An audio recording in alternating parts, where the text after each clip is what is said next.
Mythical Color ороход арай л хэцүү нүү. Тэгвэл та бичлэгийг үзүүл яаж юм? Хэдий та одоо шууд Mythical Color орохгүй ч гэсэн энэ бичлэгийг үзээ хэрэгжүүлж чадвал та дараагийн season дээр баттай Mythical Color орно. Тэгэд олон юм уцалгүй шууд бичлэгийн ихний тийм бүрдүүлэх. Зүгээр л та ранкмаар байгаа бол хамгийн амар харан тимтэй болох. За би мэднэ. Тимтэй болох хэцүү. Бас амар сонсож болно. Гэтэ тимтэй болсны дараа дахиж хизээч ойлгох шаардлага болно. Нэг мөрдөгч их хүнд амархан. Зүгээр л ижлэн ангид 4 завтай найзтай боллоо. Харин та яг л над шиг хийвэртэй чихэндэрлийн найзгүй анцгүй амтан бол та тоглоомтой найз бол. Нэг сайн тоглодог токсик биш хүнтэй таарах үедээ тэр хүнээ ураад найраад сайн найз бол. Бас ингэж явсаар байгаа та хоёр өнөөдрийн хэмжээр 5 хүнтэй калан болчих. Хоёр. Тэр бикэж зурх. Эмэйл дээр ялах гол үндэс нь скилди биш бэхтэйдэг мэдв. Та яаж чанаа байгаад гэсэн айлт чинь 5 билэрэг байвал та юу ч чадахгүй. Тийм болохоор айлынхаа ямар баатар аавна яг тэр баатрын эсрэг баатрыг авчих. Мөн энэ айтем дээр ч бас орно. Гэтэ энийг дараа олъё.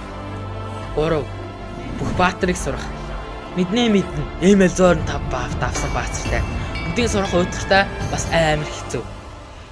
Гэхдээ бүх баатрыг сурснаар айлын баатруудын чадвар гэлтгүй бүр сул талуудыг мэднэ гэж боддоо.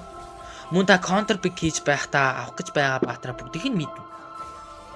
Айтмаа зөв авах. Маш олон хүмүүсийн гаргадаг алдаа нь пробл тусах. Тийм. Бусаад байхад тийм том асуудал байхгүй ч та өөрөө судлаад өгсөн дээр байдаг. Тэрхүү pro player танд биш өөртөө буйлд өгсөн. Тийм болохоор та өөртөө зориулаад буйлд өгсөн зүйтэй. Нэрээ буйлдыг дурдсанаар зарим хүмүүсийн буйлдтай холбоотой гаргадаг тоглолтын эргүүлдэг том алдаа нь буйлдээ өөрчилдөг.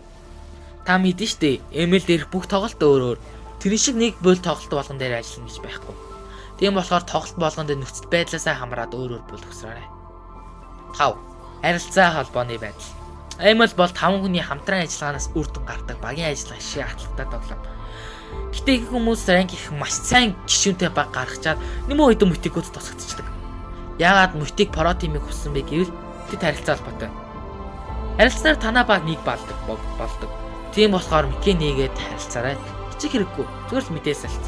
Харилцахгүй бол баг 5 рандом дүүдтэй тоглож байгаа юм шиг л байдаг шүү.